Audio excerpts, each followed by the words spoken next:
Joe Biden's doctor has pleaded the fifth in refusing to answer questions about Biden's mental decline and a potential cover-up. Now, I've got some thoughts about this. Typically, when you're dealing with someone pleading the fifth, you are not supposed to infer any criminal activity or guilt. You're not supposed to infer guilt upon the person because they're pleading the fifth. The issue that I have with this is guilt of what? What about this investigation was criminal? And what fear does this man have of incriminating himself when there's not a criminal case? Well, the fear is, and the reality is, in the court of public opinion, pleading the fifth isn't supposed to, but it does confer some sense of guilt or fear at the very least. And I think it's because we all kind of recognize there is a logic to it.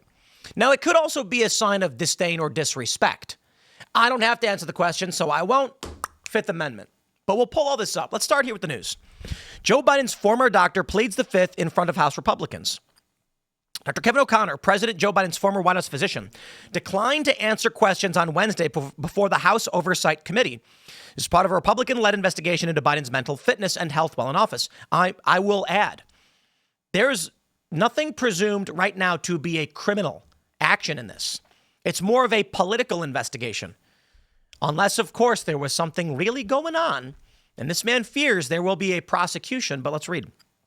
According to his attorneys, O'Connor asserted the physician-patient privilege, as well as his right under the Fifth Amendment of the Constitution in declining to answer questions. O'Connor previously served as Biden's family physician before taking on the role of White House doctor. His appearance before the committee followed weeks of negotiation. His legal team had requested a brief delay in the scheduled deposition to resolve issues related to physician-patient privilege. However, the committee refused the request, insisting that O'Connor comply with a subpoena and testify as scheduled. House Republicans have launched a broad investigation into Biden's conduct and capacity as president. One aspect of the inquiry includes scrutiny over the use of an auto pen to sign official documents, which some Republicans claim may invalidate those actions.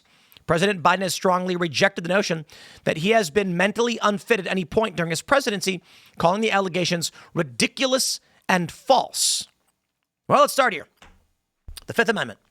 No person shall be held to answer for a capital or otherwise infamous crime unless on a presentment or indictment of a grand jury, except in cases arising in the land or naval forces or in the militia, where in the actual service in time of war or public danger, nor shall any person be subject for the same offense to be twice put in jeopardy of life or limb, nor shall be compelled in any criminal case to be a witness against himself, nor be deprived of life, liberty, or property without due process of law, nor shall private property be taken for public use without just compensation. Okay, so it's quite a bit in here, mind you. We are dealing with the portion which says, be compelled in any criminal case to be a witness against himself. Now, it's interesting because the interpretation has been taken to be broad, meaning it's not just about a criminal case, but any circumstance in which you may incriminate yourself. So the argument here is, unfortunately for the man, in pleading the fifth, there is a concern that what he says may implicate him in a criminal case. Now, again, they say, for the purpose of law and everything, you should not confer guilt upon a person because they have pleaded the fifth. It's a constitutional right, and you may have concerns that they will charge you. And so let me stress. I don't want to use the fifth as evidence. I do have questions about the extent to, like the auto pen stuff. It may not be a criminal case now, but it may be once they learn how this system operates, what was really going on with auto pen. But I know that if I was called to testify, I'd use the fifth as well because of this saying, show me the man and I'll show you the crime, and because of the willingness of Democrats and the deep state to levy false charges against you like they tried to do with Michael Flynn. I guess there's only one way to look at it. We view ourselves and our actions as righteous. I believe that reality has a right-wing bias. You take a look at the auto pen and Biden's cognitive decline, and it's clear to anybody he certainly was not functioning properly. In which case, we have to investigate this. We have to hold people accountable, and we're going to assume the worst. I was talking about this last night, and I'm going to say it again. The arguments of the classical liberal foundings as applied to today, I think we are being lulled into a sense of into a state of weakness by attacks on our good graces and goodwill. And I reject largely much of these classical liberal, I call them pseudo-classical liberal interpretations of systems of governance. Let me put it by okay, here's my point. He's pleading the fifth as his right to do, but I'm going to go ahead and assume something nefarious. I'm going to. I am done playing this game where they say you must be weak in the face of evil, while they continue to be evil. Biden clearly, to anybody with eyes, was not functioning properly. And they lied over and over again. And then the debate happened and everyone went, oh, gee, whoop-dee, I guess it was true the whole time. So we were right. Now they've got this auto pen pardon thing, giving blanket pardons to several people who have been accused of very serious crimes in political and medical and healthcare. And they gave them an 11-year blanket pardon. But it appears these were signed by auto pen, meaning Joe Biden did not grant these, nor could he have had the capacity to do so. I look at where we are in the Constitution and what people expect to happen. They say, oh, well, look at the Constitution, look at the Fifth Amendment. We're going to have to just back away from this one. And I'm like, you know what? Sure, I will respect the Fifth Amendment, but no. No, there is a moral worldview, and there must be strength and willingness to uphold your way of life. For right now, we have evil people getting away with crimes, Democrats releasing people from prisons, and crime getting worse. And we keep saying, oh, but we must be classically liberal. No, we have to be willing to use force to defend our values and our way of life. And that means within the confines of the Constitution, we must be willing to accept he has pleaded the fifth. Okay, that's it. He's allowed to do that. I accept that. I am going to assume that they're all guilty. I am going to assume that they're all doing something wrong. I know they say we shouldn't assume guilt. I know I'm saying I don't want to because I too, but at this point, I guess what I'm trying to say is I'm of two minds of this. I look at this initially and I say, I don't want to also be in a situation where I'd plead the fifth. And then they would say I'm guilty. But I just think at this point, I don't know how much that matters. There are people in this country who are so afraid of being called a fascist that they would let evil people do evil things. Free speech, let's start there. Is there a free speech right in this country? Only somewhat recently. When the founding fathers ratified the Constitution, as I believe it was 1789, and they said you have a right to speech, assembly, etc., they were still arresting people for blasphemy. Second Amendment rights? Yeah, you would enter a town and the sheriff would say, we don't know you, hand over your guns, you'll get them when you leave.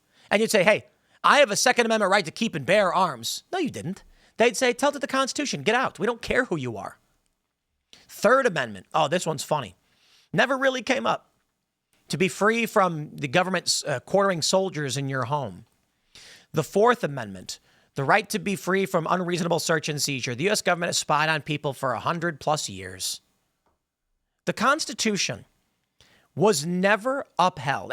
It's written down, but our interpretation of what these things mean have morphed all the time. And I think free speech and 2A are the best examples. People say the reason the founding fathers made the First Amendment first was because they knew it was the most important. That is false. That is 100% false. The original first article they wanted to be the First Amendment was I think it was the salaries of Congress or something. It just so happened that they edited and revised. My point is this. We sit here today being told to tie our hands behind our back while evil people do evil things. Certainly there are precepts, there are laws, there are standards, there are morals that I want to uphold. And that means the right to a fair trial. That means the right to the Fifth Amendment to be free from self-incrimination, free from unreasonable search and seizure, speedy trial, confront your accusers, etc., etc. But I am not going to play this game where I must get on my knees and allow evil people do evil things. It's not going to happen. When the Civil War broke out, Abraham Lincoln said, Constitution be damned. And he gets praise for it. So at a certain point, you recognize a couple of things. What if Abraham Lincoln did not seek to maintain the Union? We would just have a Confederacy and a Union. The Confederacy, there would have been no conflict, there would have been no Civil War, simply a secession. But a war did happen. because Abraham Lincoln said, Constitution be damned, and then he won. Ulysses S. Grant wrote, "It is the right of any people to reject their rulers, to fight in revolution and rebellion, but should they lose, they will be ruled by their betters, those who defeated them." I think people need to understand. They look at history and they assume the actions of secession and slavery and the Civil War made the war happen. False. The choice came down to Abraham Lincoln, and he said, we are not going to let them secede from the Union. And he won. If he did not choose to fight, there was no fight. There was no war. So right now I say this. It is only the actions of those willing to use force who will start the conflict and will win. Trump now has the seat of government and is using force, and Republicans are going after this Biden story. They're trying to deport people, and the left may or may not decide to engage in force and say the rules be damned. But when that happens, you get a conflict. If the left does not resist and we mass deport, there's no conflict. It really is that simple. I guess the point I'm trying to make is Abraham Lincoln started a war. Now, you can argue the Confederacy started by seceding, but the fact of the matter is a political decision was made, and Abraham Lincoln said, will I use force or will I not? He decided to send in the troops and use force. And that is when the fight began, when he said, you go fight. I'll say it again. If he said, we're not going anywhere near the South wasn't marching to the North. And it's not to say he's wrong. I'm saying he is praised for these actions to maintain the Union. He said, I will fight. So now we look at these circumstances. Democrats will do evil things, and they will get away with it. Unless Trump decides to fight. And he will say, I don't care what you think rights you have. We are going to stop evil. Just like Abraham Lincoln said, right? So we shall see. As we always do. The extent to which Trump is willing to use authority and the extent to which the left is willing to resist. That's all that really matters in the end. I'll leave it there. Smash the like button. Share the show with everyone you know. Stay tuned. We got more segments coming up for you in a little bit, and we'll see you all in the next segment.